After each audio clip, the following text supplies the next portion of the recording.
Last में एक topic सा है कुशिंग सिंड्रोम और कुशिंग डिजीज के बारे में। कुशिंग सिंड्रोम और कुशिंग डिजीज को समझने से पहले आपको इतना पता होना चाहिए नॉर्मल फिजियोलॉजी कि हाइपोथैलेमस से आते हैं आपके पास एसीटीआरएच या सीआरएच कार्टिको रिलीजिंग हार्मोन, ठीक है, या एड्रीनो कार्टिको रिलीजिंग हार्मोन। और नीचे आके पिट्यूटरी पे पिट्यूटरी से रिलीज करता है एसीटीएच, ठीक है। एंटीरियर पिट्यूटरी, देखिए पिट्यूटरी हमारे साथ दो लोग है ना, एक इंटीरियर और एक पोस्टीरियर। इंटीरियर पिट्यूटरी से एसीटीएच को रिलीज कराता है, ठीक है। और वो वहां जाके adrenal medulla, sorry adrenal cortex पे, adrenal gland is a suprarenal gland, जिसको सुप्रा रीनल ग्लैंड भी बोलते हैं। ये कहाँ पे, यानी रीनल के ऊपर पड़ा हुआ है। और यहाँ आके रीनल कॉर्टेक्स में, कॉर्टेक्स में थ्री लेयर है, फिसिकुलर, रेटिकुलरस, ग्लोमेरुलोसा। जीएफआर एक निमोनिक है, ग्लोमेरुलोसा, फिसिकुलेटा, रेटिकुलरस, ठीक है। किस तरह याद रखिए कि कौन सा लेयर कहाँ से क्या रिलीज करती है। GFR एक निमोनिक है कि the sweeter you go, the deeper you go the sweeter it gets. इसका मतलब क्या है, यानी जो ग्लोमेरुलोसा है वो उससे रिलीज होती है एल्डोस्टेरोन यानी मिनरलोकॉर्टिकोइड, ठीक है। नीचे क्या है, फेसिकुलेटा, फेसिकुलेटा से रिलीज होती है कार्टिसोल, ठीक है। और नीचे उसके बाद क्या है, रेटिकुलेरस, रेटिकुलेरस से सेक्स हार्मोन यानी एंड्रोजन रिलीज होती है। और अंदर मेडुला है, मेडुला से क्या रिलीज होती है, एपिनेफ्रिन और नॉर एपिनेफ्रिन,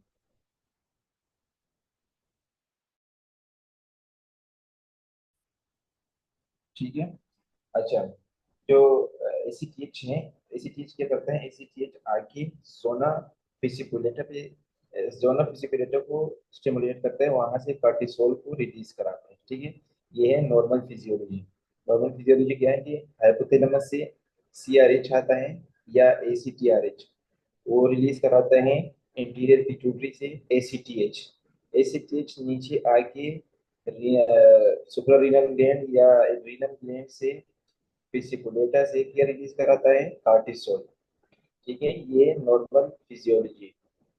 अब इन केस एक पेशेंट है, उसकी कार्टिसोल लेवल ज्यादा है, ठीक है, उसकी बॉडी में कार्टिसोल लेवल ज्यादा है। अब हम मालूम करेंगे कि ये कार्टिसोल एड्रीनल ग्लैंड से ज्यादा रिलीज हो रही है या ऊपर पिट्यूटरी ग्लैंड से ज्यादा स्टिमुलेशन हो रही है। तो उसके लिए हम एक टेस्ट करते हैं, dexamethasone suppression test. Dexamethasone suppression test या low dexamethasone test.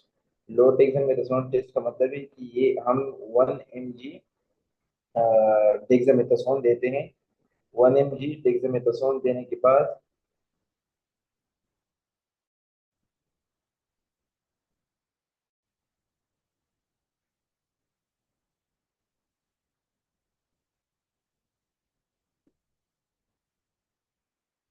1 mg dexamethasone देने के बाद फिर हम देखते हैं कि एसीटीएच सप्रेस हुआ या एलिवेट हुआ।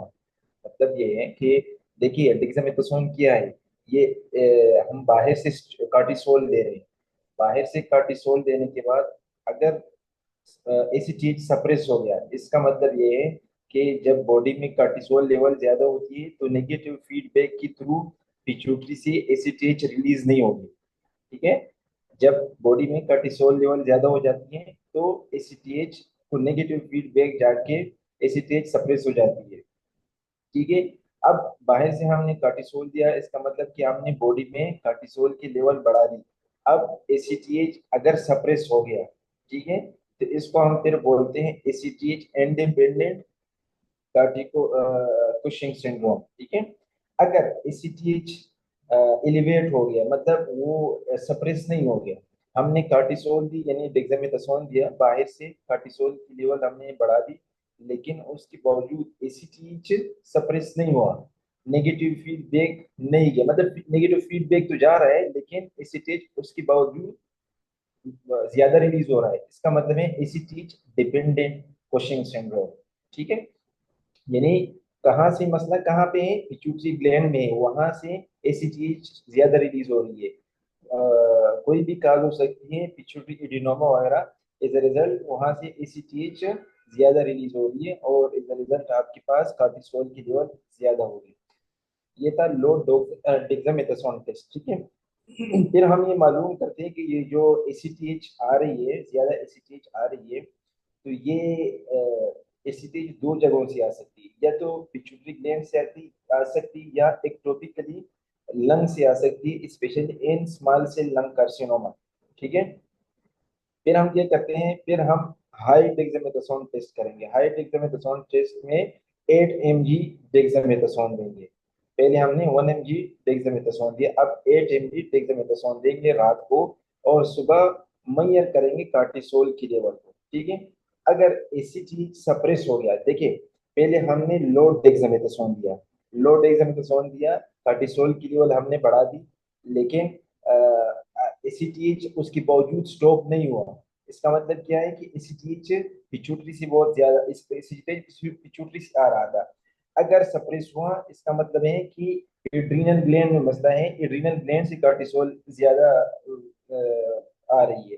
तो अब इनकी पिट्यूटरी ग्लैंड में मसला हो, यानी एसीटीएच ज्यादा रिलीज हो रही है, फिर हम मालूम करते हैं कि ये जो एसीटीएच है ये लंग से एक्टोपिकली आ रही है या पिट्यूटरी ग्लैंड से आ रही है। तो फिर उसके लिए हम हाई डोज डेक्सामेथासोन टेस्ट करते हैं। हाई डोज डेक्सामेथासोन में हम 8 mg डेक्सामेथासोन देंगे। अगर एसीटीएच सप्रेस हो गया, इसका मतलब है कि पिट्यूटरी एडिनोमा यानी पिट्यूटरी ग्लैंड में मसला है, ठीक है।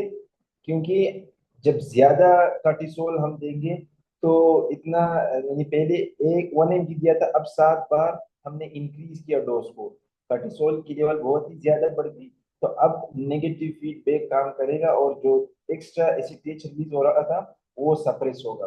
अगर वो सप्रेस हो गए तो इसका मतलब क्या है कि पिट्यूटरी ग्लैंड से यानी पिट्यूटरी एडिनोमा की वजह से एसिटेट ज्यादा रिलीज हो रही है। अगर हाई डोज देने के बावजूद हाई डोज देने के बावजूद एसिटेट एलिवेट हुई, यानी वो स्टॉप नहीं हो रहा, सप्रेस नहीं हो रहा, इसका मतलब है कि काज क्या है, एक्टोपिक है, यानी लंग से आ रही है, स्मॉल सेल लंग कार्सिनोमा से मोस्ट कॉमनली आता है।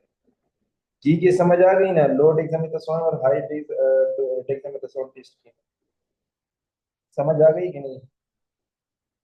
Doctor, sir, please repeat one time more. देखिए नॉर्मली क्या होता है, नॉर्मल फिजियोलॉजी ये है कि हाइपोथैलेमस से आता है सीआरएच या एसीटीआरएच, ठीक है।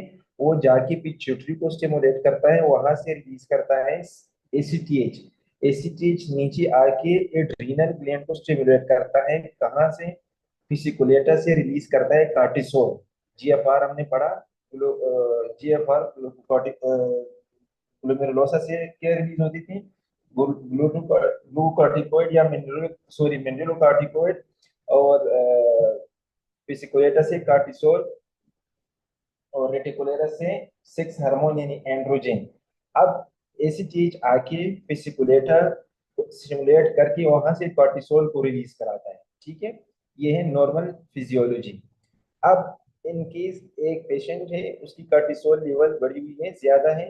अब हम मालूम करते हैं कि जो कार्टिसोल लेवल ज्यादा आ रही है ये पिट्यूटरी ग्लैंड से एसिटेट ज्यादा आ रही है या एड्रीनल ग्लैंड में मसला है। तो उसके लिए हम एक टेस्ट करते हैं, लो डेक्सामेथासोन टेस्ट। 1 mg डेक्सामेथासोन देते हैं। 1 mg डेक्सामेथासोन देने के बाद हम देखते हैं कि एसीटीएच सप्रेस हुआ या नहीं। अगर सप्रेस हुआ यानी एसीटीएच स्टॉप हुई, नेगेटिव फीडबैक के थ्रू, कार्टिसोल जब बॉडी में ज्यादा होगी तो नेगेटिव फीडबैक जाएगी ब्रेन को, ऊपर पिट्यूटरी को, वहां से एसीटीएच को स्टॉप करेगी। अगर स्टॉप हुआ एसीटीएच, इसका मतलब क्या है कि मसला कहाँ पे, कार्टिसोल एड्रीनल ग्लैंड से ज्यादा आ रही है। अगर सप्रेस नहीं हुआ एसीटीएच उसके बावजूद ज्यादा आ रही है, इसका मतलब क्या है कि मसला कहाँ पे है, पिट्यूटरी में है, वहां से एसीटीएच ज्यादा रिलीज हो रही है। अब फिर हम देखते हैं कि जो इसी चीज ज्यादा आ रही है ये आया पिट्यूटरी ग्लैंड से ही आ रही है या कहीं से एक्टोपिकली कहीं और से आ रही है। तो फिर उसके लिए हम हाई डोज डेक्सामेथासोन टेस्ट करते हैं। हाई डोज डेक्सामेथासोन में हम 8 mg डेक्सामेथासोन देते हैं, उसके बाद देखते हैं अगर एसीटीएच सप्रेस हुआ तो इसका मतलब क्या है कि मसला पिट्यूटरी ग्लैंड में है। अगर एसीटीएच सप्रेस नहीं हुआ, उसके बावजूद भी ज्यादा आ रही है, तो इसका मतलब क्या है कि एक्टोपिकली लंग से एसीटीएच आ रही है। ठीक है ना, समझ आ गई आपको नहीं? जी थैंक यू सो मच, जजाकुमुल्लाह। अच्छा, ये जो क्वेश्चन है, ये जो क्वेश्चन है, 13 year old boy presented with Cushing syndrome, symptoms such as central obesity and trial lab test, high cortisol in night and delivery ACTH, what next step? यानी ACTH भी ज्यादा आ रही है और कार्टिसोल लेवल भी ज्यादा है, तो आपने नेक्स्ट क्या करना है? एसीटीएच अगर ज्यादा आ रही है मतलब कि पिट्यूटरी से एसीटीएच आ रही है ना, तो हम एमआरआई करेंगे पिट्यूटरी को, वहां रूल आउट करेंगे पिट्यूटरी एडिनोमा वगैरह को। ठीक है, अगर ये आपको क्वेश्चन में देते कि एसीटीएच इज नॉर्मल या लो और कार्टिसोल लेवल ज्यादा है, उस कंडीशन में हम सीटी एब्डोमेन करते, क्योंकि उसका वो फिर मसला कहाँ पे होता है? एड्रीनल ग्लैंड में होता है। देखिए इन्होंने ये जो लिखा है, सीटी एब्डोमेन हम कब करेंगे? जब एसीटीएच लेवल आपके पास कम हो और कार्टिसोल लेवल ज्यादा आ रही हो, to rule out adrenal adenoma, तो उसके लिए हम फिर सीटी एब्डोमेन करेंगे। अच्छा, फिर लिखा है, if there is high dose dexamethasone suppression of ACTH or CRS stimulation test usage, it's the confirmatory। अगर कंफर्मेशन के लिए आपने एक टेस्ट करनी है, उसके लिए फिर high dose dexamethasone suppression test करेंगे। ऑलरेडी मैंने बताया कि किस तरह हम करते हैं। अच्छा, नीचे आ जाए ये नेक्स्ट स्लाइड पे। Case of DiGeorge syndrome, facial features, recurrent infection and tetany. DiGeorge syndrome है ना, केज 22 याद रखिए, इन्होंने लिखा है केज 22। केज 22 से क्या मतलब? सी से कार्डिक एबनॉर्मेलिटीज, ठीक है, ए से abnormal face, thymic aplasia, cleft palate, hypocalcaemia या हाइपोपेराथायराइडिज्म। एक्चुअली हाइपोपेराथायराइडिज्म होता है, इस रिजल्ट हाइपोकिल्सीमिया होगी, क्योंकि हाइपोकिल्सीमिया इज द कॉज। ठीक है। अच्छा, ये डिजॉर्ज सिंड्रोम में क्या होता है? डिजॉर्ज सिंड्रोम भी हमारे साथ एक जेनेटिकल डिजीज है कि क्रोमोसोम नंबर 22 में 11q की डिलीटेशन होती है। Gene number 11q, chromosome number 22, उसकी डिलीटेशन होती है। एज अ रिजल्ट आपके केज फीचर्स आते हैं। केज फीचर्स कौन से हैं?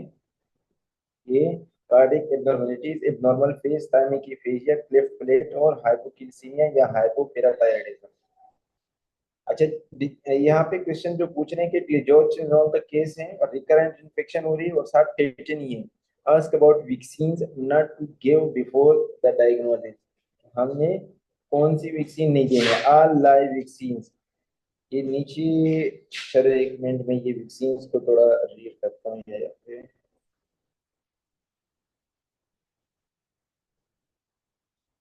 देखिए, एक हमारे साथ लाइव वैक्सीन है और एक,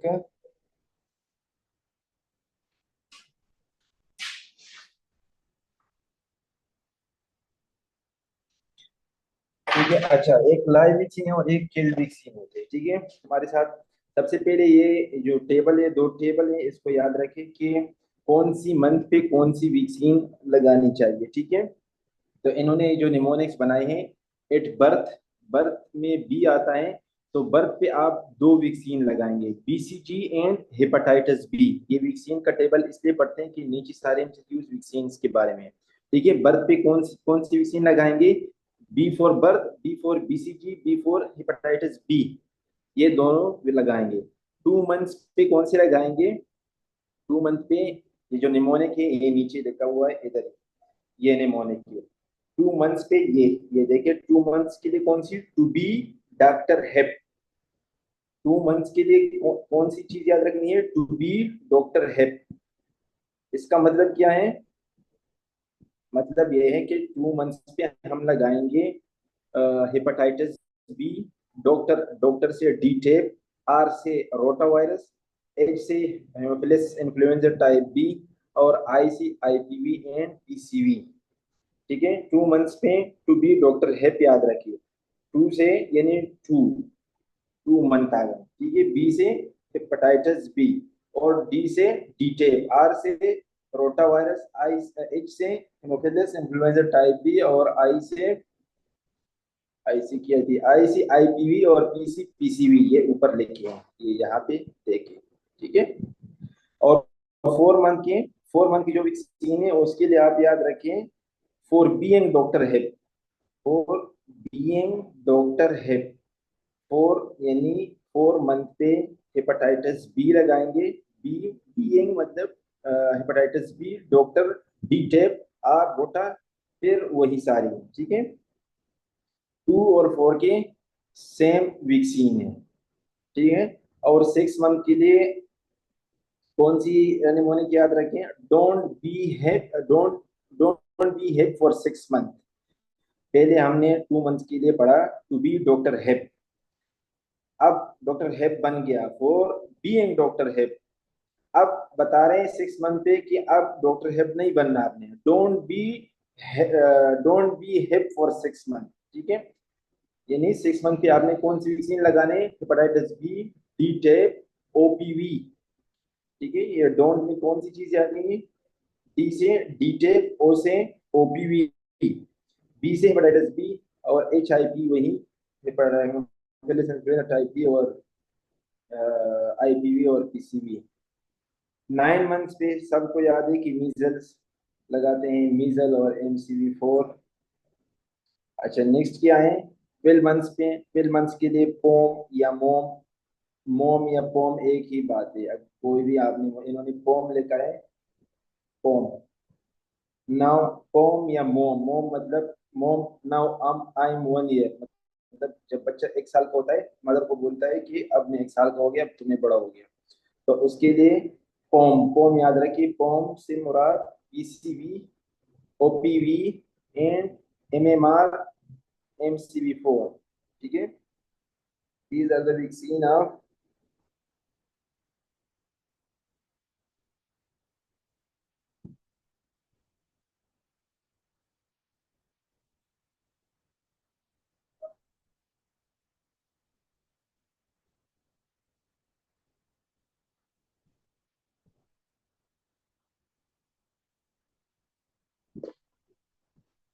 अच्छा ठीक है। 12 मंथ पे पोम है, पीसीवी, ओपीवी, MMR एंड, ये तो पता है ना कि इसकी सिक्कियां बनती है पीसीवी, ओपीवी और MMR और MCV से। अच्छा, 18 मंथ पे क्या है, 18 मंथ पे, 18 मंथ के लिए जो इन्होंने मोनिक बनाए, हाउ नाउ आई मेड, ये देखिए इन्होंने जो निमोनिक बनाया, how now I am mad, how mad, ये जस्ट आप याद रखिए, हाउ मेड। ठीक है। हाउ मेड यानी type B, OPV, varicella, MMR, hepatitis A and DTaP. 2 years पे just A, it's just A, hepatitis A. और फॉर 6 इयर्स में वेरी लेजी मोड, इसके लिए मैंने एक निमोनिक बनाया था। या आप याद रखिए, वाइब्रेटरी मोड, मोबाइल फोन को जब आप वाइब्रेशन पे डालते हो, वाइब्रेटरी मोड में, वाइब्रेटरी मोड का मतलब कि वेरेसेला, MMR, OPV and D tape. ये बाकी गलती की चीजें आप रट्टा लगा देते हो। ठीक है। अच्छा, एक हमारे साथ है लाइव वैक्सीन और एक है केल्ड वैक्सीन। लाइव वैक्सीन के लिए आप याद रखिए, I live in a very big room, यानी वेरिसेला, BCG, ये देखें, varicella, BCG, rotavirus, MMR and OPV। I live in a big room, very big room याद रखिए, just varicella, BCG, rotavirus, MMR and OPV। और killed के लिए, I killed a dragon by my high power, hepatitis A, DTaP, hepatitis B, hepatitis type B और PCV।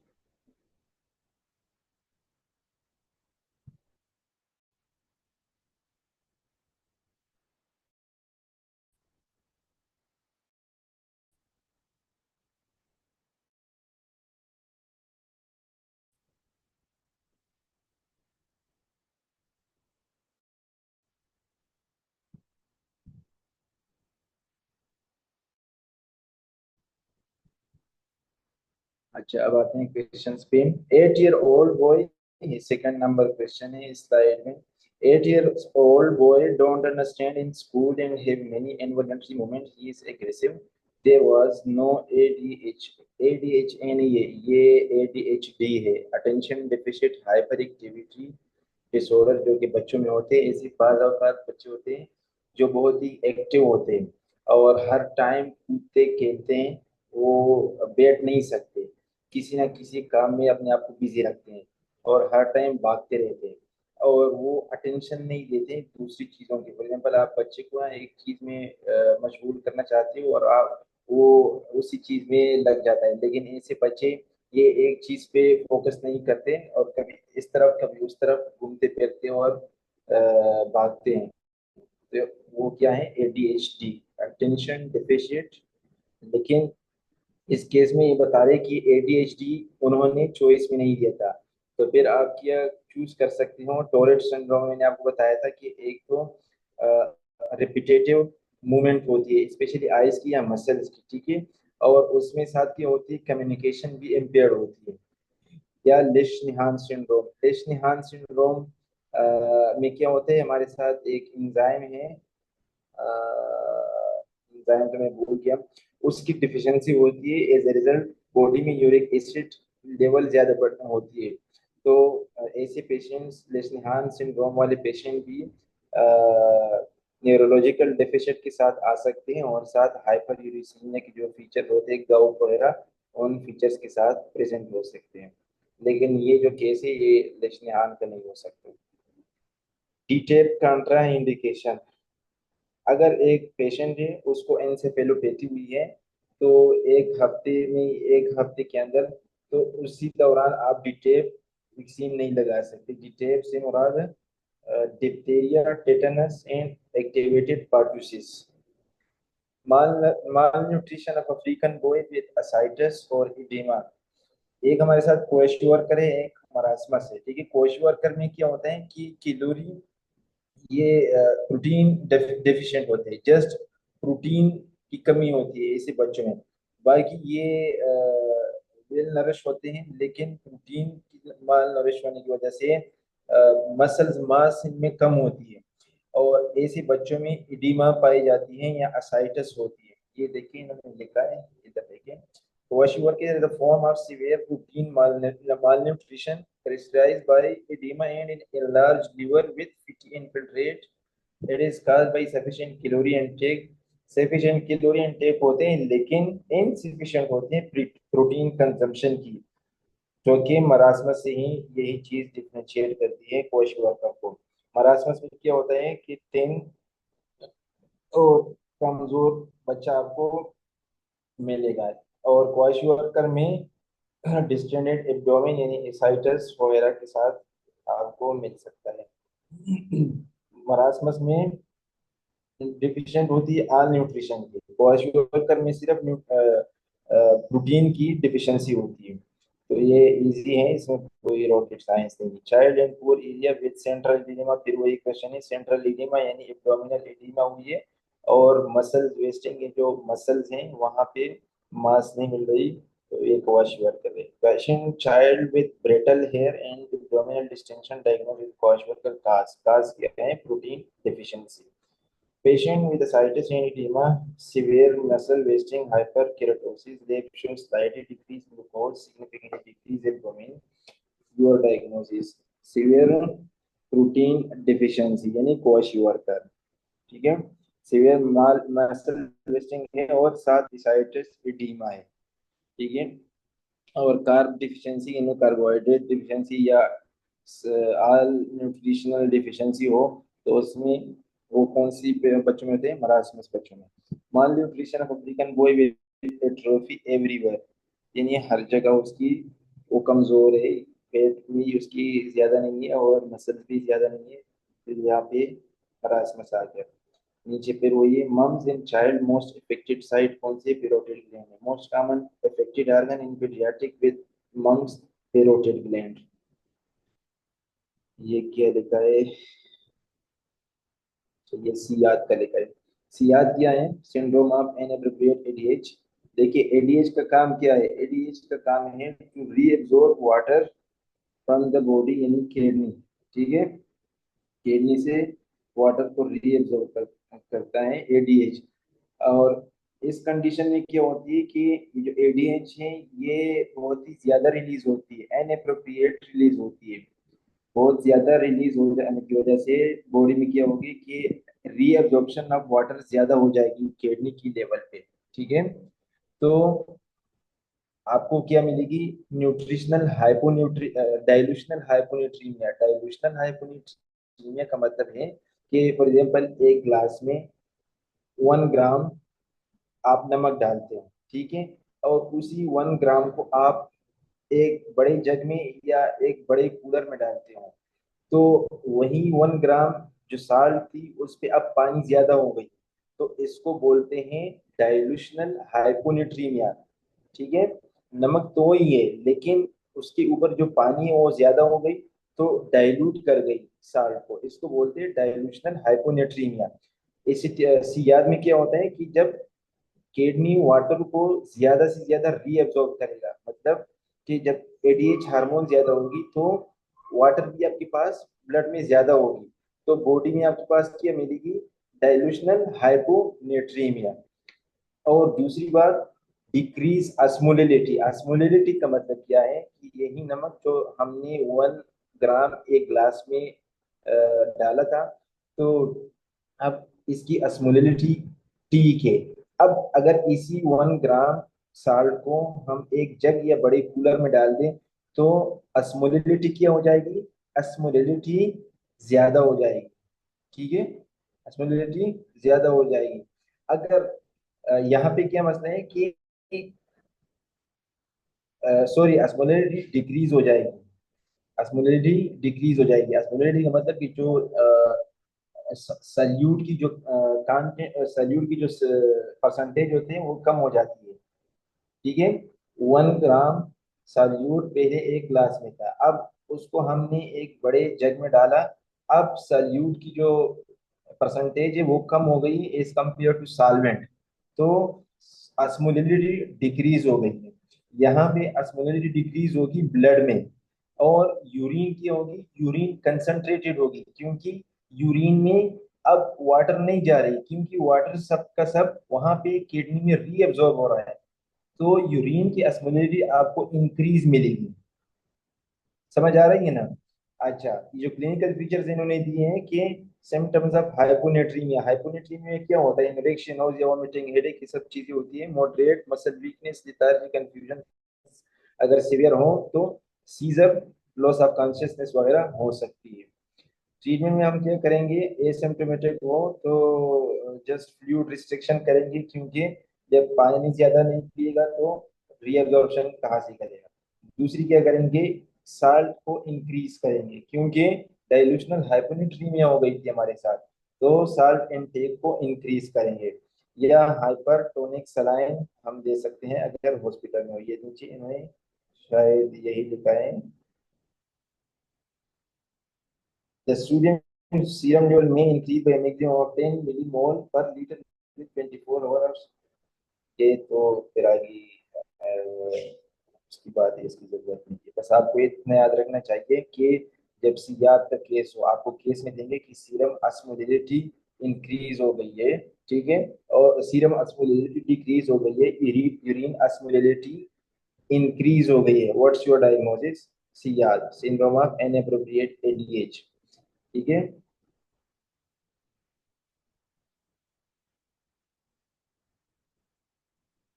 अच्छा, ये Ciaz है ना, इसी में एक दूसरा चीज पढ़ा दूँ, डायबिटीज इंसिपिडस। डायबिटीज इंसिपिडस में क्या होता है, डायबिटीज इंसिपिडस में ये जो एडीएच है ना, ये अब यहाँ पे ज्यादा रीअब्जॉर्प्शन करा रहा है। वहां पे क्या होगा, या एडीएच एब्सेंट होगा डायबिटीज इंसिपिडस में, या एडीएच की जो रिसेप्टर है किडनी में वो काम नहीं करेगा। ठीक है। तो उसमें क्या होगा फिर, वाटर रीएब्जॉर्ब नहीं होगी, पोलीयूरिया आपको मिलेगी, यानी यूरिन में वाटर ज्यादा लॉस होगा। ठीक है। फिर वहां पे यहाँ पे यूरिन अस्मोलिटी आपको इंक्रीज मिल रही थी, वहां पे डायबिटीज इंसिपिडस में यूरिन अस्मोलिटी आपको डिक्रीज मिलेगी, और सीरम अस्मोलिटी आपको इंक्रीज मिलेगी। यानी diabetes is just opposite of CR. ठीक है। और डायबिटीज इंसिपिडस में दो टाइप्स है, एक है सेंट्रल डायबिटीज इंसिपिडस और दूसरा है नेफ्रोजेनिक डायबिटीज इंसिपिडस। पर क्या है, सेंट्रल का मतलब है कि एडीएच कहाँ से आ रही है हमारे पास, पिट्यूटरी ग्लैंड से। अगर एडीएच नहीं आ रही, पिट्यूटरी ग्लैंड में मसला है, वहां से एडीएच नहीं आ रही, तो इसको हम बोलते हैं सेंट्रल डायबिटीज इंसिपिडस। अगर मसला किडनी में है, मतलब रिसेप्टर काम नहीं कर रहे एडीएच की, एज अ रिजल्ट यूरिन में ज्यादा फ्लूइड या वाटर लॉस हो रही है, तो उसको हम नेफ्रोजेनिक डायबिटीज इंसिपिडस बोलते हैं। ठीक है। अच्छा, इसमें सियाद में जो काजेज हैं वो तो हमने पढ़ लिए, लेकिन ट्रीटमेंट हम क्या करेंगे, ट्रीटमेंट इसमें हम दो चीजें दे सकते हैं सियाद में, डिमेक्लोसाइक्लिन। डेमेक्लोसाइक्लिन या वेनकिप्टान। डेमेक्लोसाइक्लिन क्या करता है, डेमेक्लोसाइक्लिन ये जो रीअब्जॉर्प्शन है उसको इनहिबिट कर देता है, और दूसरी है कोनिविप्टान, वेनकोकिप्टान, इस तरह कुछ नेम्स है, तो वो वेसोप्रेसन काम करते हैं। तो उससे क्या होगा कि किडनी पे ज्यादा वाटर की रीअब्जॉर्प्शन इनहिबिट करेगी।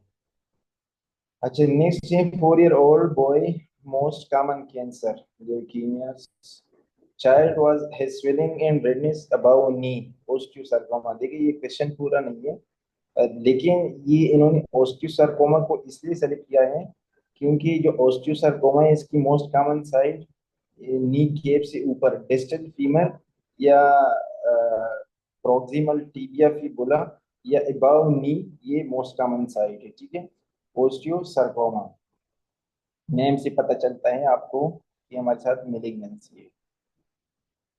लेकिन ऐसा भी दे सकते हैं कि child has swelling and redness in the knee, तो वो फिर हमारे साथ सेप्टिक अर्थराइटिस का केस हो सकता है। और मोस्ट कॉमन का सेप्टिक अर्थराइटिस का स्टेज 4 ये है। Orthopaedic tumour and period, there is no limitation of movement. Limitation of movement इसलिए नहीं है कि नी से ऊपर जगह इन्वॉल्व हुई है, यानी डिस्टल फीमर, तो ओस्टियोसार्कोमा। और ओस्टियोसार्कोमा में एक्सरे पे आपको सनबर्स्ट अपीयरेंस मिलेगी। Which lymph node indicate malignancy? supraclavicular lymph node। ये जो क्लेविकल्स है ना, क्लेविकल्स के ऊपर जो लिम्फ नोड है इसको हम वर्चुअस लिम्फ नोड भी बोलते हैं, और ये गेस्ट्रिक कार्सिनोम में इनलार्ज होती है, ठीक है, या इन्वॉल्व होती है। तो वर्चुअस लिम्फ नोड या सुप्राक्लेविकुलर लिम्फ नोड मिलिग्नेंसी को ही इंडिकेट करती है। Lung carcinoma, sudden onset of back pain, neurological examination is normal. Treatment में क्या देंगे, स्टेरॉइड, थिन एमआरआई, ये की चीज।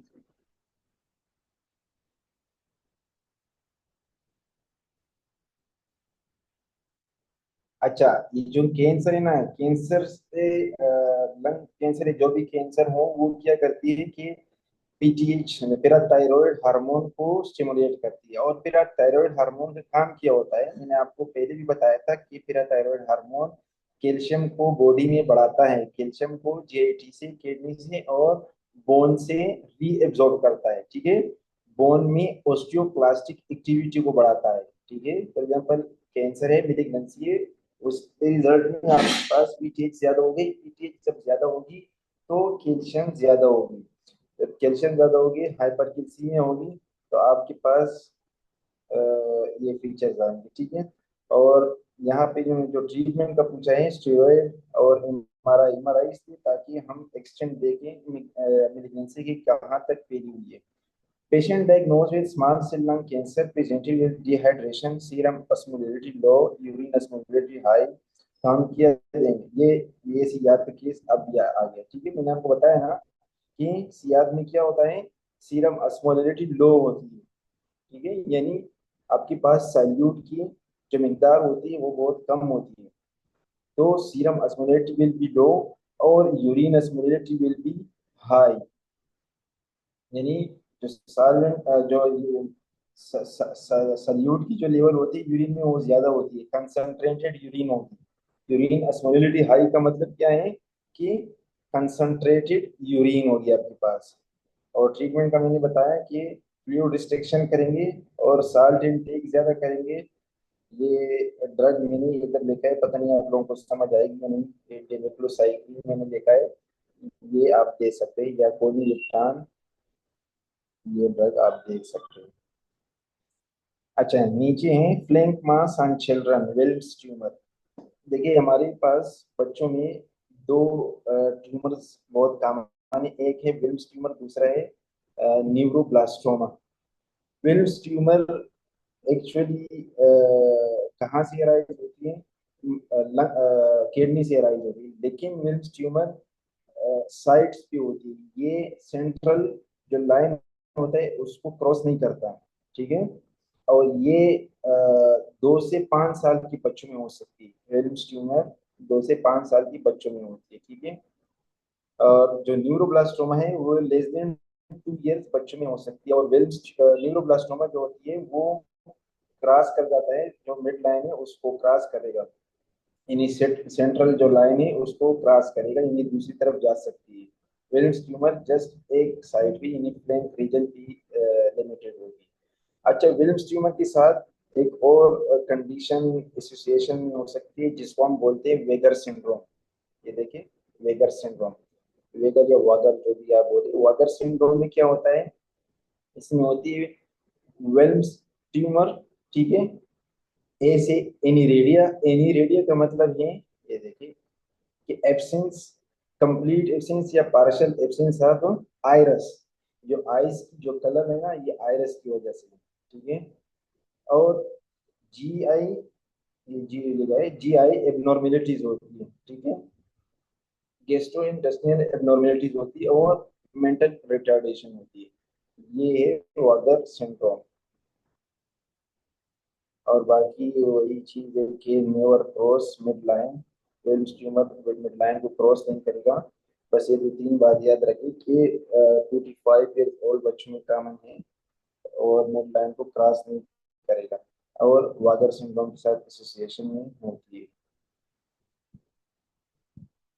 तो नीचे है child present clear fever abdominal pain after a fall, 1 day ago the mother noticed abdominal distension mainly on the right side, and examination he is pain and hypertensive, your diagnosis neuroblastoma already हमने discuss किया। बस ये चीज है कि इसमें क्या होती है, मिड लाइन को क्रॉस कर लेती है, और ये लेस देन 2 इयर्स ओल्ड बच्चों में होती है। और यहाँ पे ट्रोमा की बात, किडनी को ट्रोमा हुई, एज अ रिजल्ट वहाँ पे ब्लीडिंग हो रही है, इसलिए डोमिनल डिस्टेंशन है, और बेल और ये सारी चीजें इसी की वजह से हो रही है। Mother while showering her some notice abdominal mass। ये वही बात है कि अगर सेंट्रल पे हो न्यूरोब्लास्टोमा, अगर साइड पे हो विल्स ट्यूमर। और ट्रीटमेंट में सबको पता होना चाहिए कि नेफ्रेक्टोमी करेंगे। Patient boy with abdominal mass noticed by mother while she was bathing him on examination, healthy boy with right flank mass with, कोई क्वेश्चन है वेलस ट्यूमर का, इनिशियली हम अल्ट्रासाउंड करेंगे, डायग्नोस्टिक या best test CTA. Women was bathing her child, फिर वही क्वेश्चन है कि मास फील हुआ उसको बच्चे में फ्लैंक रीजन पे, तो नेक्स्ट क्या करेंगे? एब्डोमिनल सीटी करेंगे। नेक्स्ट आ जाए, boy came to here his erosion bone in the hand, in the legs, his high calcium phosphate decrease, what's the treatment you will give? कि ओस्टियोपोरोसिस कोई समझिए या रिकेट्स वगैरह, तो उसमें क्या होती है कि जो बोन की ओस्टियोप्लास्टिक एक्टिविटी है वो ज्यादा हो जाती है, एज अ रिजल्ट आपके पास कैल्शियम की लेवल ज्यादा होगी। जब बोन की ब्रेकडाउन होती है तो वहां से कैल्शियम निकल आता है, ठीक है। तो उसको हम फिर क्या देते हैं? Hydration plus बायोफॉस्फेनेट। बायोफॉस्फेनेट क्या करती है? बायोफॉस्फेनेट ऑस्टियोब्लास्टिक एक्टिविटी को डिक्रीज करती है, और ऑस्टियोब्लास्टिक एक्टिविटी को इंक्रीज करती है। बायोफॉस्फेनेट में हमारे पास जो ड्रग है, पेमिड्रोनेट, जोलोडेनेट, ये जो ड्रोनेट ड्रोनेट आती है आखिर में, ये सारी हमारे साथ बायोफॉस्फेनेट ड्रग्स हैं। अब चलिए यहाँ पे क्या है, मैनेजमेंट ऑफ हाइपर पैराथायराइडिज्म। हाइपरपायराथायरिज्म में क्या होती है, हाइपरकिलसीमिया आपको मिलेगी, हाइपरकिलसीमिया की साइन सिम्टम्स आपको मिलेगी। तो आपने जस्ट आईवी फ्लूइड देनी है और साथ थोड़ी समाइल देनी है, ठीक है। अ, अगर बोन चेंजेस हो, ठीक है, तो उस कंडीशन में हम फिर बायोफॉस्फेट ऐड करेंगे, ठीक है। जस्ट हाइपरकिलसीमिया हो या अगर जस्ट हाइपरकिलसीमिया हो तो आई फ्लूइड प्लस फ्रिस्माइड देंगे। अगर ओस्टियोपोरोसिस साथ काज की हो तो फिर हम बायोफॉस्फेट देंगे। माइलस्टोन्स पे आते हैं। Child jump on 2 feet, what age in years? 2 साल का, 2 फीट का जंप लगा लगा रहा है बच्चा, कितने साल, कितनी उम्र हो सकती है? 3 साल की उम्र में बच्चा 2 फीट जंप लगा सकता है। 4 month old baby which have the following can he, 4 month के बच्चे क्या कर सकते हैं, अपने हेड को होल्ड कर सकते हैं। Baby crawl inside breast springs but unable to do pencil grapes, 7 month, explanation की जरूरत नहीं। Child remove clothes by himself, 4 साल का बच्चा अपने कपड़े चेंज कर सकता है। Child enters the doctor clinic, play with ball, through it doctor catch a ball, draw a line, puts book together, कितनी उम्र हो सकती है? 18 मंथ। अगर एक बच्चा डॉक्टर के साथ खेल सकता है और उसको बाल भी पहन सकता है और बाल को खींच भी कर सकता है और लाइन को भी ड्रा कर सकते हैं, कितनी उम्र हो सकती है? 18 month. Child enters the doctor clinic, says hi, mother gives him डोल, ये फिर वही 18 मंथ का केस है। और ये डॉक्टर का केस जब भी आ जाए ना, ये 18 मंथ बच्चों का ही देती है, ठीक है। कि जब वो डॉक्टर के पास ले गए और वो डॉक्टर के साथ खेलने लगा और उसको बाल पहनने लगा और अपनी जो उसके पास डॉल थी उसके साथ खेलती है, तो ये 18 मंथ के बच्चे कर सकते हैं। Child can say 3 word sentence, three three यानी 3 वर्ड्स की जो सेंटेंस बोल सकते हैं वो 3 साल के बच्चे हैं। Baby speech understandable to stranger 75% says 3 word sentence, ठीक है। बच्चे की 75% जो लैंग्वेज है वो स्ट्रेंजर्स को समझ आती है और 3 वर्ड सेंटेंस बोल सकता है ये 3 ईयर्स। 3 वर्ड्स, अगर 3 वर्ड आ गए तो उसमें हमारे साथ फिर क्या है? 3 वर्ड्स आ गए तो 15 मंथ है, ठीक है। All reflexes disappears after 4 to 6 months except stepping at 2 months. Stepping का मतलब है जो, इधर एक पिक्चर दिया हुआ है, ये देखिए आप जब बच्चे को खड़ा करने की कोशिश करेंगे, बच्चा एक पाँव को ऊपर करेगा और एक पाँव को नीचे जमीन के साथ लगाएगा, ठीक है। इसको स्टेपिंग रिफ्लेक्स बोलते हैं।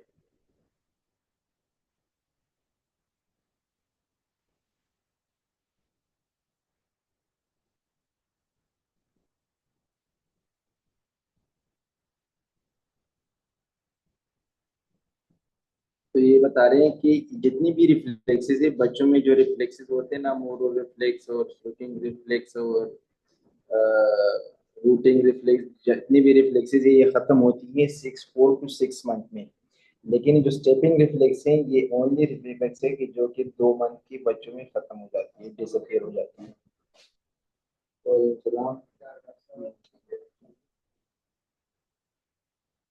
ठीक है। स्टेपिंग रिफ्लेक्स 2 मंथ में खत्म होती है, बाकी जितनी भी रिफ्लेक्सेस है वो 4 to 6 मंथ में खत्म हो जाती है। As sucking reflex disappear at 6 month, sucking reflex 6 month पे खत्म हो जाती है। Sit without support 6 month. Developmental milestone 5 words, hop on one leg, hop on one leg का मतलब कि बच्चा एक पाँव पे खड़ा हो सकता है, ठीक है। तो ये 4 या 5 साल का बच्चा ये कर सकता है। यानी यहाँ पे 48 मंथ दी हुई है, यानी 4 साल। नीचे है right try cycle can not draw square, try cycle चला सकता है 3 साल का बच्चा। 3 से 3 सेंटेंस आ गए तो ये 3 ईयर्स। 4 मंथ माइलस्टोन में क्या होगा? 4 मंथ में बच्चा अपने हेड को होल्ड कर सकता है। नीचे पे उसी क्वेश्चन का है, 4 मंथ का है। नीचे आ जाए, baby can move and fix his head. फिर वो ये 4 महीनों का बच्चा अपने हेड को कंट्रोल अपने हेड को कंट्रोल कर सकता है। Smile but not reach objects. जो स्माइल होती है वो 2 मंथ के बच्चों में होती है।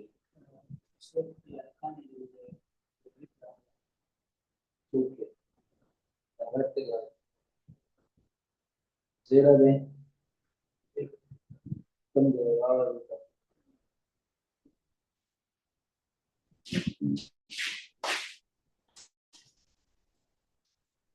What is the age expected of ride tricycle? 3 साल। ठीक है। Child feed the doll.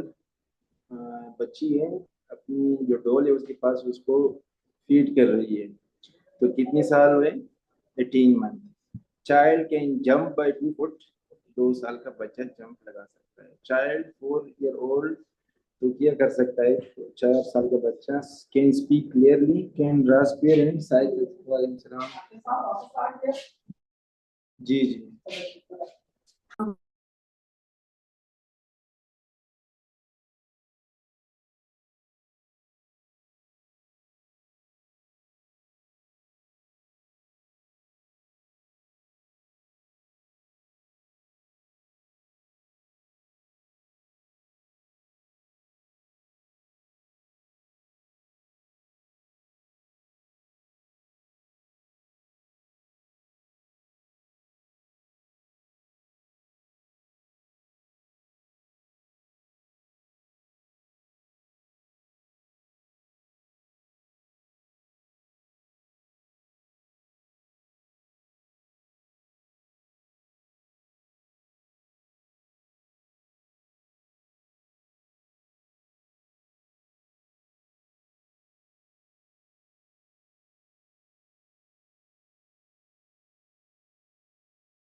अच्छा, कहाँ तक पढ़ा?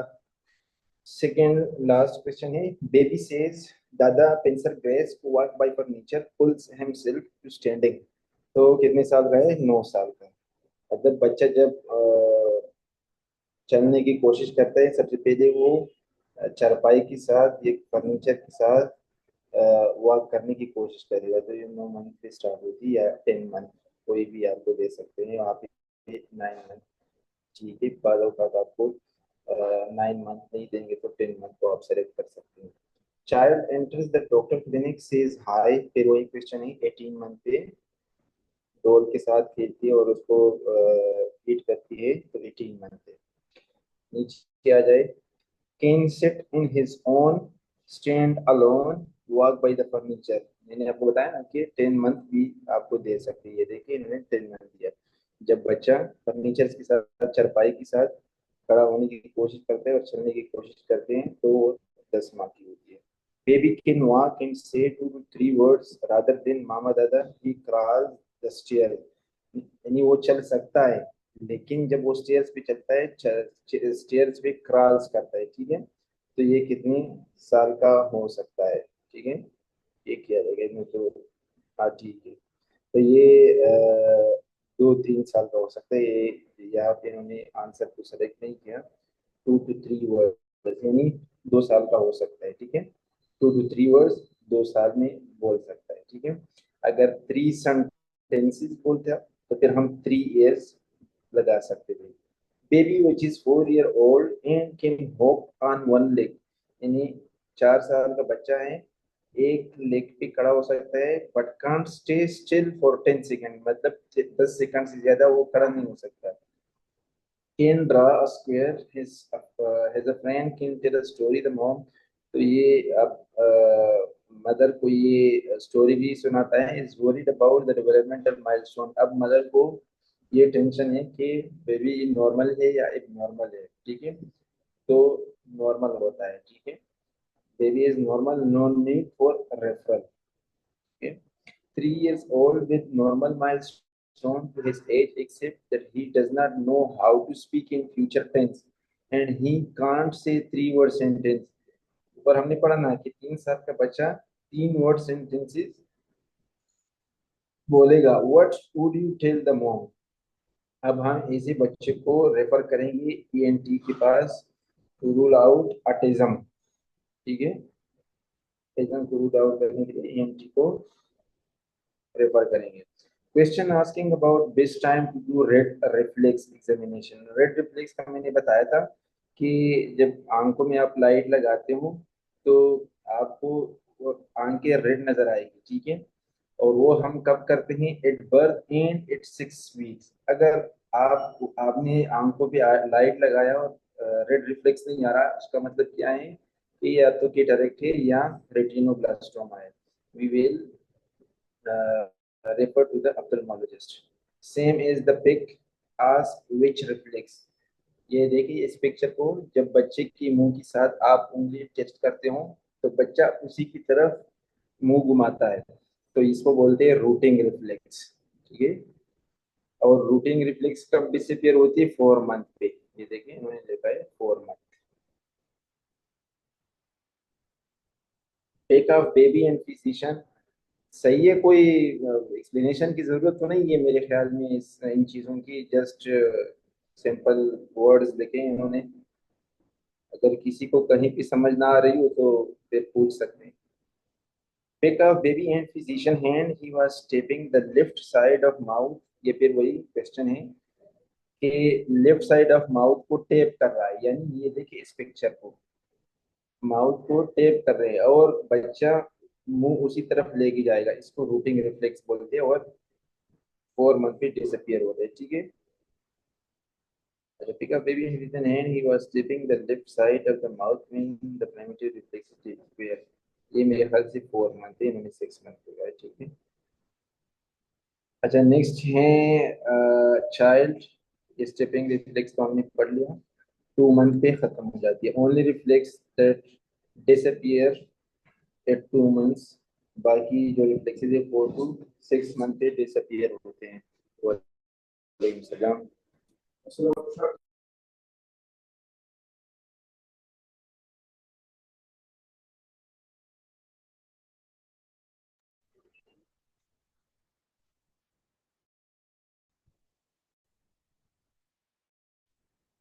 अजीब लोग है पाकिस्तान के। ब्लड प्रेशर चेक करे डॉक्टर साहब, शुगर चेक कर दे। अच्छा, child can run towards you and follow 2 step command. 2 साल का बच्चा 2 स्टेप कमांड फॉलो कर सकता है। A child with pencil grip but can't put pellets in a बोतल। ठीक है, तो चीजों को पकड़ सकता है लेकिन जो पेलेट से जो भी चीज होती है उसको बोतल में डाल नहीं सकता। कितनी उम्र हो सकती है, 8 मंथ। ठीक है। Child who's 3 years old can talk to other children and strangers, understand 75% of his speech. What kind of delay? कोई डिले नहीं है। ऊपर हमने पढ़ा 3 साल का बच्चा 3 वर्ड्स बोल सकता है, 3 वर्ड सेंटेंस, और 75% लैंग्वेज अंडरस्टैंडेबल होती है। A child, a 4-year-old child with a morning limb and knee arthritis, ANA negative, when should see the ophthalmologist? देखिए हमने ये डिस्कस किया था कि एसीडी में अप्थल्मोलॉजी या अप्थल्मोलॉजिस्ट को कब रेफर करना है, या आई एग्जामिनेशन स्क्रीन कब करनी है। अगर ANA नेगेटिव हो तो 6 मंथ में, क्योंकि इसीलिए में ये चीज हो सकती है, कंजक्टिवाइटिस वगैरह, बहुत यूवेटिस वगैरह सारी चीजें हो सकती है। तो अगर ANA नेगेटिव हो तो 6 मंथ में स्क्रीनिंग करनी है। अगर ANA पॉजिटिव हो तो 3 मंथ्स में स्क्रीनिंग करनी पड़ेगी, eye screening in ACD patient. ठीक है। What's the time to see fever of unknown origin in pedia per day? Fever of unknown origin हम कब बोलेंगे? जब हम सारा वर्कअप कर लेंगे, कोई काज मालूम ना हो जाए और फीवर एक्सीड कर जाए, 14 दिन से ज्यादा हो जाए, तो उसको हम फीवर ऑफ अननोन ओरिजिन बोल सकते हैं। वैक्सीन ऑलरेडी हमने पढ़ ली है, लेकिन यहाँ पे कुछ चेंज है questions. Newborn needs vaccine and his sister died of immune deficiency disease, what should you do? एक बच्चा है, उसका उसकी सिस्टर इम्यून डिफिशियंसी की डिजीज की वजह से वो मर गई थी। अब आपने क्या करना है, हम वैक्सीन नहीं लगा सकते जब तक इम्यून एवेल्युएशन नहीं करते। ठीक है, इम्यून स्टेटस को मालूम नहीं करते। बर्थ पे कौन सी वैक्सीन लगाते हैं? B for birth, B for BCG and hepatitis B. ठीक है। और हेपेटाइटिस बी लगा सकते हैं, लेकिन BCG नहीं लगाएंगे। अगर ऐसे केस में, अगर यहाँ पे मैं 3 ऑप्शंस पुट करूँ तो आप हेपेटाइटिस बी लगा सकते हैं और BCG नहीं लगा सकते। Newborn has a brother who died from immune deficiency regarding his vaccination, differ all until immunology result. वही क्वेश्चन है कि एक न्यूबॉर्न है, उसका भाई इम्यून डिफिशियंसी की वजह से मर गया था। आप वैक्सीन तब लगाएंगे जब जब इम्यूनोलॉजी की टीम वर्कअप कर ले। ठीक है। Child allergic to egg, what vaccine should be avoided? Yellow fever का मैंने बताया था, rickets rickettsia is the cause. ठीक है। वही जो प्रोग्राम फीचर होते हैं, मलेज और थ्रलिया मलेरिया मैल, ये सारी चीजें होती है। ठीक है। Child has a brother who died from severe infection, came for vaccines which will differ till knowing immunity status. Live vaccine जितने भी होते हैं ना, लाइव वेरिसेला MMR, ये लाइव वैक्सीन है। ठीक है, ये हम नहीं लगा सकते। ठीक है, जब तक हम इम्यूनिटी स्टेटस को मालूम नहीं करते। फिर your old child with mild fever and vesicular rash in chest, trunk, upper, lower, which test his higher diagnostic value? देखिए ये जो रेश है ना, विजिकुलर रेश, और ऊपर चेस्ट में आपको नजर आ रही हो और साथ फीवर भी हो, तो ये वेरिसेलर जोस्टर हो सकती है। रेडियोलॉजी में IgG IgM आपको मिलेगी। विच vaccine is contraindicated in child with allergy, yellow fever और इन्फ्लुएंजा? इन दोनों में आप नहीं लगा सकते। ठीक है। इन्हीं एग एलर्जी में येलो फीवर में और इन्फ्लुएंजा वैक्सीन नहीं लगा सकते। Baby present with T colour urine with sore throat, 140/80 urine analysis done, T colour WBC erythrocyte next creatinine. देखिए ये केस है IgM नेफ्रोपैथी का। कुछ डिजीज है, बाद में हम फिर पढ़ेंगे कि बल्कि मैंने डिस्कस भी किया थोड़ा बहुत कि सोर थ्रोट के बाद लोकल और सिस्टमिक डिजीज आपके साथ आ सकती है। और सिस्टमिक में हमने बोला था rheumatic fever, IgM nephropathy, post ट्रिकोपल ग्लोमेरुलोनेफ्राइटिस, स्कारलेट फीवर, ये सारी चीजें हो सकती है। ठीक है। अगर सोर थ्रोट के बाद विद इन 1-2 डेज आपके पास क्रिएटिनिन लेवल ज्यादा हो गई यूरिन किडनी को इन्वॉल्व किया यूरिन एनालिसिस में, या आरईटीज आपके पास एक नॉर्मल आ गए, वो हो सकती है पोस्ट प्रोकोकल ग्लोमेरुलोनेफ्राइटिस पीएसजीएन। अगर टाइम दे आपको कि एक हफ्ता पहले सोर थ्रोट हुआ था, अब आपके पास आरईटी रह जा रहे हैं, फिर क्या है, आईजीए नेफ्रोपैथी। अच्छा, next steroid dependent nephrotic syndrome, patients needs vaccine. इसको पढ़ने से पहले ये चीज पढ़ ले, हम वैक्सीन कब पोस्टपोन करेंगे। अगर एक पेशेंट है वो लो डोज सिस्टेमिक स्टेरॉइड पर है और 14 दिन से कम उसने स्टेरॉइड का है, तो हम सब सारे वैक्सीन दे सकते हैं। अगर एक पेशेंट है हाई डोज स्टेरॉइड्स पे है और वो 14 दिन से ज्यादा उसने स्टेरॉइड का है, तो हम वैक्सीन को डिले करेंगे 1 मंथ के लिए। ठीक है। दूसरा केस, अगर एक पेशेंट है इम्यूनोसप्रेसिव ड्रग्स पे है, ठीक है, इम्यूनोसप्रेसिव कौन सी ड्रग है, यहाँ पे जो एमसीक्यूज है ये देखे, इजिथोप्रिन, ठीक है, ये इम्यून सिस्टम को सप्रेस करेगा। ठीक है, तो उस कंडीशन में हम क्या करेंगे, लाइव वैक्सीन को डिले करेंगे 3 मंथ्स के लिए। ठीक है। Patient on biologic cytokine inhibitors, biologic cytokine inhibitor कौन सी है, वही ड्रग जिनमें माब लास्ट में माब आता है, एनफ्लेक्सिमाब, साइक्लोक्स, एनफ्लेक्सिमाब वगैरह, रटुक्सिमाब, ये जितनी भी ड्रग्स है ये बायोलॉजिक साइटोकाइन इनहिबिटर्स है। ठीक है। अगर वो उस पे है एक पेशेंट, तो उस कंडीशन में हम एमएमआर और लाइव वैक्सीन को डिले कर सकते हैं कितनी टाइम के लिए, 6 मंथ्स के लिए। पेशेंट रिसीव आईवीआईजी, ठीक है, इम्यूनोग्लोबुलिन रिसीव किया, उसमें हम एमआर और वारिसिला 8 मंथ के लिए पोस्टपोन करेंगे। यहाँ पे इन्होंने कुछ कंफ्यूजन सी लिखी है, यहाँ पे नीचे लिखा है कि ब्लड, अगर ब्लड ट्रांसफ्यूजन की हो तो उसमें हम एनएमआर और वारिसिला डिले करेंगे, और अगर पेक आरबीसी लगाई हो सिर्फ जस्ट 3 मंथ के लिए, अगर होल ब्लड की ट्रांसफ्यूजन हुई हो तो 6 मंथ के लिए, अगर प्लाज्मा प्लेटलेट्स की ट्रांसफ्यूजन हुई हो तो 7 मंथ के लिए, 7 मंथ के लिए क्या करेंगे, डिले करेंगे। लेकिन इधर यहाँ पे फिर क्वेश्चन में लिखा है, इधर लिखा है, चलो अभी आ जाएगा। नेक्स्ट क्वेश्चन है, what is the absolute contraindication for DTaP vaccine. ऊपर ऑलरेडी हमने पढ़ा डीटेप वैक्सीन के लिए कौन सी चीज काउंटर इंडिकेशन है। पिछले 7 दिनों में अगर एनसेफेलोपैथी हुई हो तो उस कंडीशन में हम डीटेप नहीं लगाएंगे, डिप्थीरिया, टेटनस, एक्टिवेटेड पर्टूसिस। ठीक है। Sickle cell disease patient took blood transfusion, when should you give the vaccine, give all vaccine. देखिए यहाँ पे इन्होंने वैक्सीन दी है और यहाँ पे क्या बता रहे हैं कि patient receive blood transfusion delay MMR and varicella for इतने टाइम के लिए डिले करें, और यहाँ पे बता रहे कि वैक्सीन दे रहे। डीटेप इम्यूनाइजेशन एक्सपायर, डीटेप वैक्सीन कितने टाइम में एक्सपायर हो जाती है, 10 साल में, मतलब आज लगाइए तो आज की डेट के बाद 10 साल बाद दोबारा लगाना पड़ेगा। Baby missed vaccine 18/24, 2 days swollen eye pain, low eye acuity was the most appropriate। ये केस है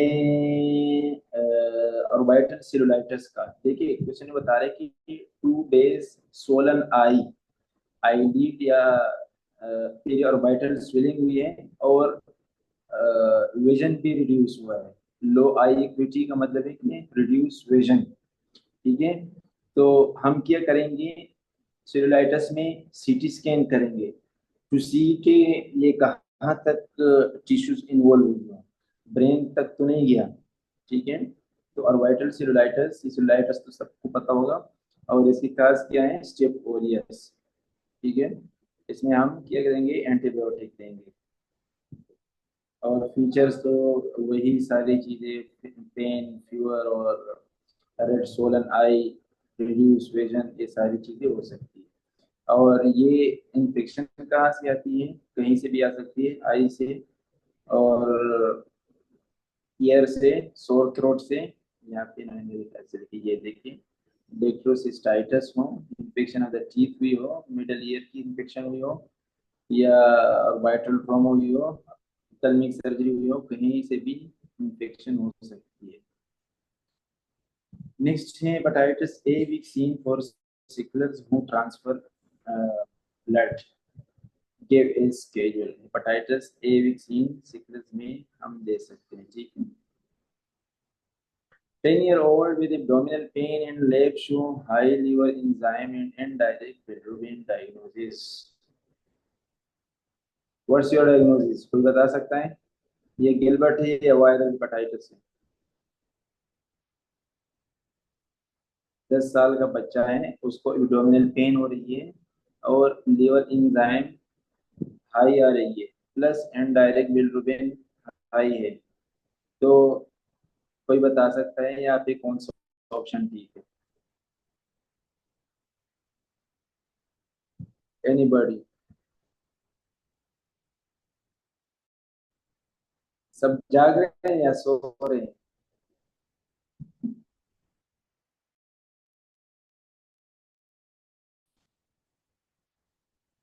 इजी क्वेश्चन है, बहुत इजी है, कल हमने डिस्कस किया था।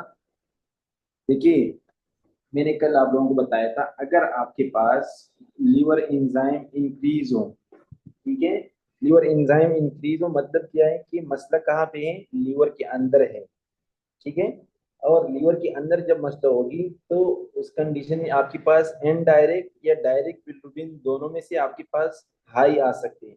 अगर लीवर में मसला है, एक तो आपके पास लीवर एंजाइम हाई आएगी, एक बात, दूसरी बात है कि वहां पे कंजुगेशन सही तरह नहीं होगी तो आपके पास इनडायरेक्ट बिलिरुबिन ज्यादा आएगी। और गिलबर्ट का मैंने बताया था कि G for Gilbert, G for can't get into, यानी लीवर में जा नहीं सकते, एंट्री चैनल में मसला है। तो वहां पे जस्ट आपको इनडायरेक्ट यानी अनकंजुगेटेड बिलिरुबिन लेवल ज्यादा मिलेगी, ठीक है ना। Child with recurrent infection with brother dead due to septic shock, what will you give? Don't give live vaccine, already हम डिस्कस कर चुके हैं कि एक बच्चा है वो इम्यून डिफिशियंसी की वजह से मर चुका है। अब नेक्स्ट में हम क्या करेंगे, लाइव वैक्सीन नहीं देंगे जब तक इम्यून वो नहीं करेंगे। अच्छा, child with nephrotic syndrome on steroid for 3 to 6 week और 6 मंथ इज वैक्सीन। ऊपर हमने क्या डिस्कस किया कि अगर एक बंदा है स्टेरॉइड ले रहा है और 14 दिन से ज्यादा टाइम हुआ है तो हम डिले करेंगे वैक्सीन को 3 मंथ्स के लिए। अगर लेस देन 14 डेज दिया हो तो फिर वो दे सकते हैं vaccine. Baby 3 years of life, his brother died of immune condition.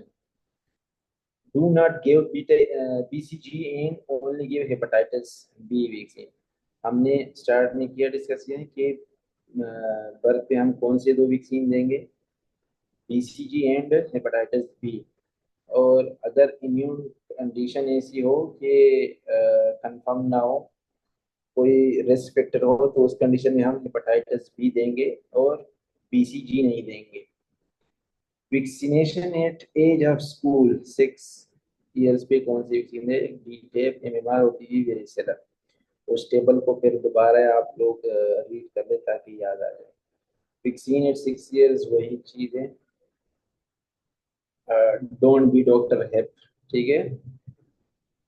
What to do for child came for vaccine but he on antibiotic course?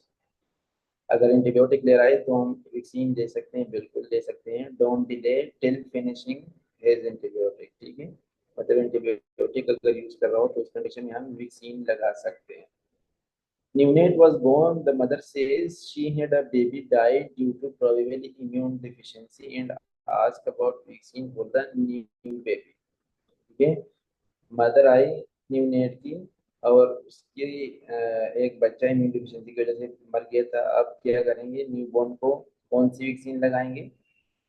Just hepatitis B, do not vaccinate with BCG.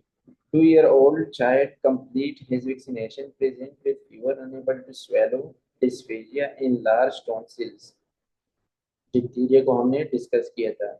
वो कौन सी दो disease हैं जो unvaccinated बच्चों में पाए जाते हैं? वो कौन सी दो डिजीज हैं, हमने ये डिस्कस किया था, अगर किसी को याद हो।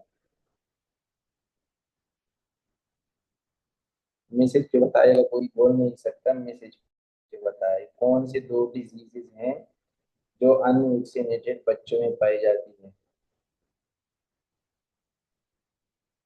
नहीं पता किसी को भी। एक है मीजल और दूसरा डिप्थीरिया। डिप्थीरिया में क्या होती है कि एक लेयर बन जाती है, ठीक है, और उस टॉन्सिल्स के ऊपर, ठीक है, अगर उस लेयर को आप स्क्रैप करने की कोशिश करेंगे इट विल ब्लीड, ठीक है। और ये नॉन वैक्सीनेटेड या अनवैक्सीनेटेड बच्चों में ये इन्फेक्शन हो सकती है, ठीक है। नेक्स्ट क्वेश्चन क्या लिखा है?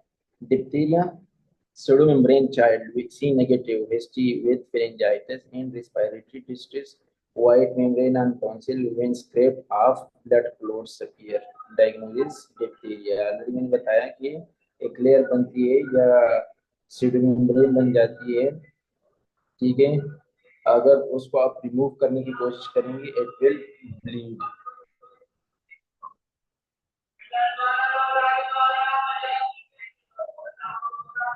Mother brought her newborn to vaccination and she said his sister died at age of 3 years immune। फिर वही बात आ गई, don't give live vaccine. Pregnant negative वेरिसिला antibodies क्या देंगे? Avoid exposure. प्रेग्नेंट है, वेरिसिला एंटीबॉडी नेगेटिव है, लेकिन फिर भी वेरिसिला इंजेक्शन नहीं लगा सकती, वैक्सीन नहीं कर सकती, अवॉइड करेंगे एक्सपोजर को। Born of baby with brother died due to immune compromise, defer vaccine until immune team evaluate। वही सारी चीजें दोबारा रिपीट हो रही है। Vaccine avoid in low immune live, in immune deficiency में लाइव वैक्सीन को अवॉइड करेंगे। आज के लिए काफ़ी, मैं कोशिश करता हूँ कि नाइट में भी स्टार्ट कर दूँ क्लास, तो इंशाल्लाह जल्द वो करेंगे। ये कितनी स्लाइड हो गई? 53। और कोशिश करेंगे कि तेज करेंगे स्पीड अप, क्योंकि अब ये बहुत कम हम पढ़ रहे हैं।